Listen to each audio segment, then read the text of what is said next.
ओम ज्ञानेशो भगवान विष्णुजो तुकया श्री जगद्गुरु कृष्ण तो अलंकापुरी भामचंद्रगिरी आनंदे रमतो मद्गुरु स्वानंदे रमतो स्वानंदे रमतो सद्गुरु स्वानंदे रमतो मधुसखया ज्ञानेश्वर तुकया विठ्ठल श्री हरितो हरि ओम.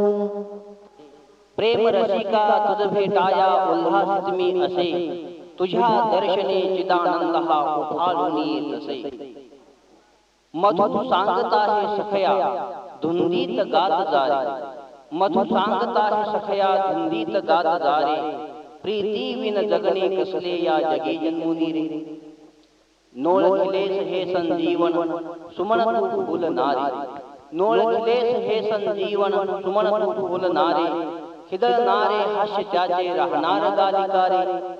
हा मधुर जन्म आहे हा मधुर जन्म आहे वेगी जाण तयाला सदैव प्रीत आपुली दावी प्रभू प्रियाला सदैव प्रीत आपुली दावी प्रभू प्रियाला. ही समर्पणी काया ही समर्पणी काया विनम्र होई सदारे नंद मुकुंद अंतरीच्या तीर्थात राहू दे रे नंद मुकुंद अंतरीच्या तीर्थात राहू दे रे. तुझ गुज आज कथले तुझ गुज आज कथले मनी साठवी प्रियारे साधवी प्रेम पथहा मधु प्रेम गीत गारे साधवी प्रेम पथहा मधु प्रेम गीत गारे. आम्ही तयांचे करू ध्यान ते आमचे देवतार्चन ते वाचूनी आनंद गोमटे नाही तयांच्या आम्हा व्यसन ते आमचे निधी निधान किंबहुना समाधान ते मिळती ते.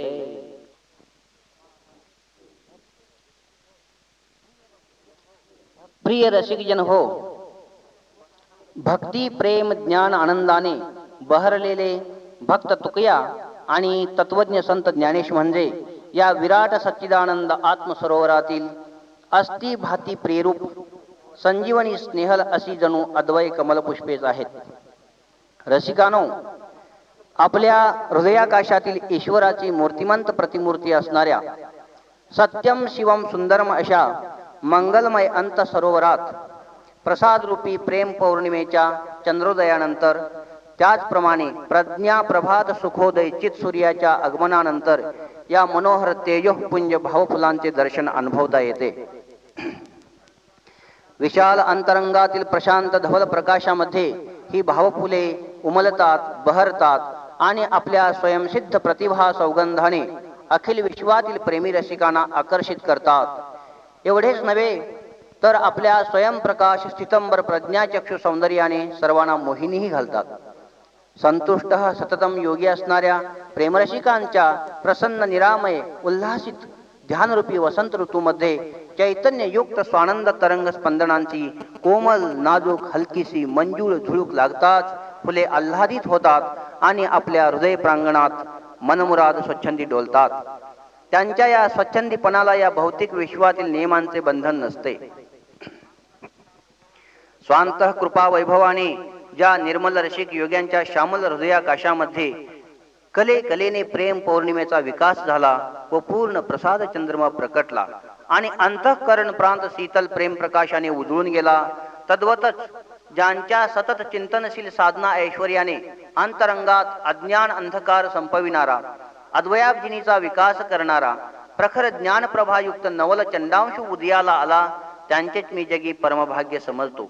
जगी तेच धन्य धन्य आहेत, कारण त्यांना या कमलपुष्पांचे दर्शन स्पर्शन विकसन अनुभवायला व भक्ती प्रेम ज्ञान आनंदाने सर्वांग परिपूर्ण रसरसलेल्या भावफुलांचा सौगंध युगे युगे मनसोक्त चाखायला मिळणार यात संशय तो कसला.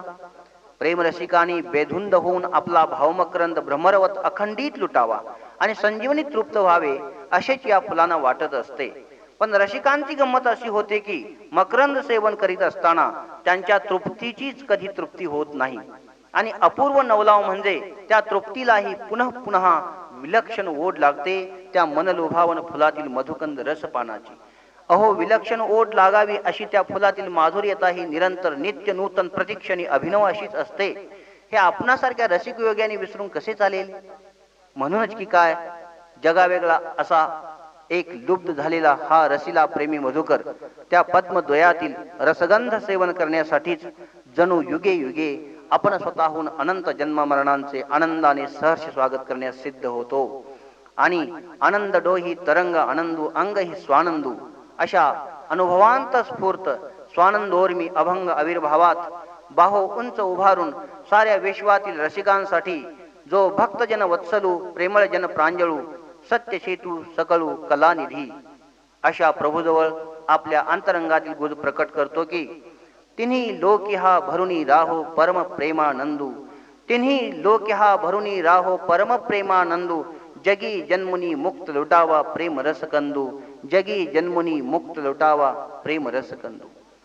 रसिक हो, या भौतिक विश्वातील आपल्या लौकिक इच्छा अमर्याद असल्या किंबहुना त्या कधीही न संपणाऱ्या असल्या तरीही या क्षणभंगूर जीवनात नासतो विद्यते भावो नाभावो विद्यते सतः उभयोरपि दृष्टोंतस त्वनयस्तत्वदर्शिभी. अविद्यमान असत वस्तूला कधीच अस्तित्व नसते आणि विद्यमान सत वस्तूचा कधीच अभाव होत नाही. या दोहोंचाही निर्णय तत्ववेत्यांनी जाणला आहे.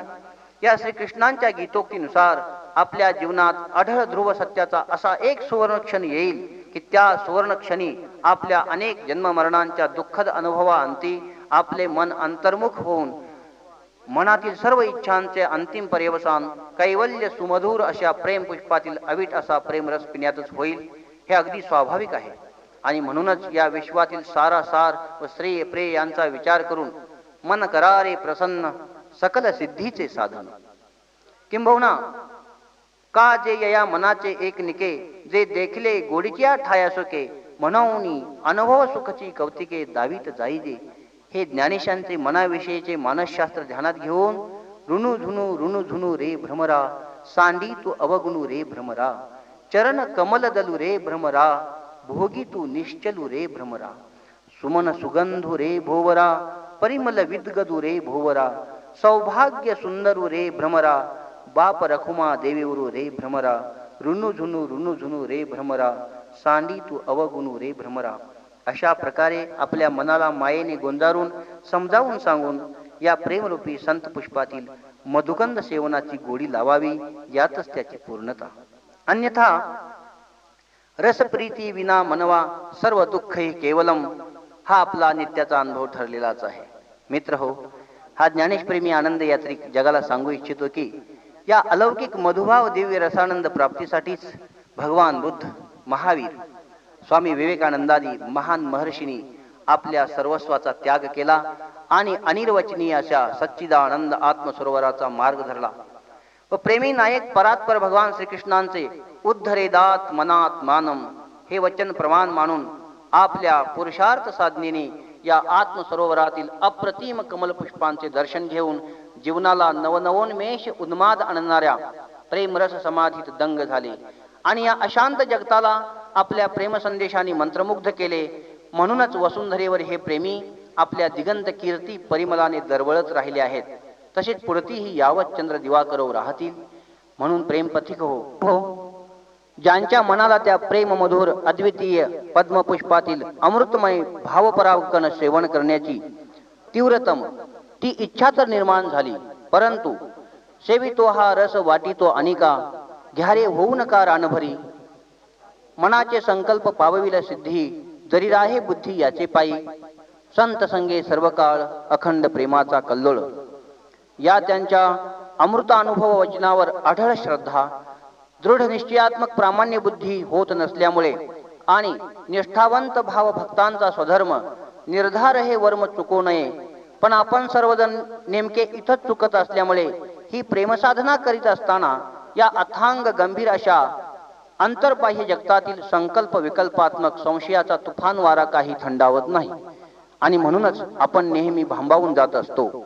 त्यामुळे रात्रंदिना आम्हा युद्धाचा प्रसंग अंतर्बाह्य जग आणि मन अशा संघर्षमय अवस्थेत स्वांत कृपा प्रसादा अभावी त्या कमलकंदातील रसगंध सेवन करण्यास भावी प्रतिबंध येतच राहणार.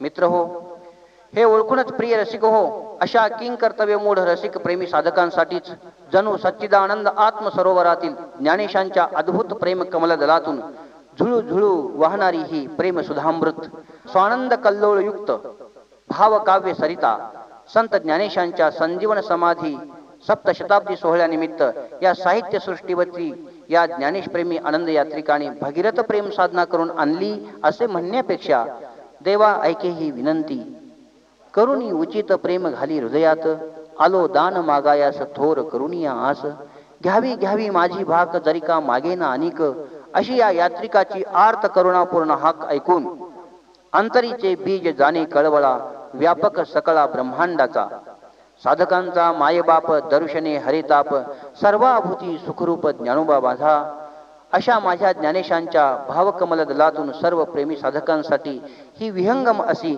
अमृत लहरीमय प्रेमगंगा मदांतरात अवतरली असे म्हटले तर वावगे होणार नाही. ही प्रेमगंगा अखिल साहित्यसृष्टी मंडलातून मुक्त संचार करीत असताना आपल्या दयार्द्र थंड अशा प्रेमधारामृत तुषाराने हिच्या सानिध्यात येणारी सर्व प्रेम तृषार्थ मणी आपोआप शांत तृप्त होतील असा ज्ञानेशांचा आणखीन अभयात्मक वरदहस्त मस्तके असल्यामुळे तर हा आनंद यात्रिक प्रेमसागरात आनंदाने हेलावत आहे. अहो या विश्वाच्या माऊलीने अकारण प्रेम कारुण्य दृष्टीने अखिल जगतांसाठी सद्गुरु निवृत्तीनाथांच्या समोर ए मराठीयेची या नगरी ब्रह्मविद्येचा सुकाळू करी घेणे देणे सुखची वरी हो देया जगा अशी इच्छा प्रगट करून त्यांच्या स्नेह कल्लोळ कृपा प्रसाद छायेखाली माझा मराठाची बोल कौतुके परी अमृतातेही पैदा जिंके ऐशी अक्षरे रसिके मेळवीन ही प्रतिज्ञा पूर्ण केली व जगी नवोदित प्रतिभावंत कवीना वाचे बरवे कवित्व कवित्वी बरवे रसिकत्व रसिकत्वी परतत्व स्पर्शू जैसा हेही सांगायला विसरले नाहीत बरं का. खरे तर नवकवींना हा संदेशच दिला म्हणा, परंतु जगी काव्याला परतत्वाचा स्पर्श केवळ त्यांच्याच कृपा कटाक्षाने शक्य आहे. म्हणून मी प्रेमी करुणा भाकली आणि ज्ञानदेव ज्ञानदेव म्हणता ज्ञानदेव देतो वासुदेवची होतो अखंड वदनी व देतो हे नाथांचे वचन सार्थ करून माऊलीने माझ्यावर भक्तिप्रेम ज्ञानानंदाचा अखंड कृपा वर्षाव केला व जणू स्वस्वरूपानंदाचा दर्शनानुभव सुख सोहळा ज्ञानेशांनी माझ्या करवी अनुभवला आणि परतत्वात नाहून निघालेली ही काव्यगंगा मदांतरात प्रकट केली. या गंगेची थोरवी ज्ञानेशांच्याच अमृताहुनी गोड अमृतातेही पैदा जिंकणाऱ्या अक्षर मराठी बोलातच सांगायची झाली तर अमृताची या सागरी जे लाभे सामर्थ्याची थोरी तेच दे अमृत लहरी चुरी घेतलिया एवढेच या इवल्याच्या मधुप्रेम गंगेविषयी बोलावे लागेल.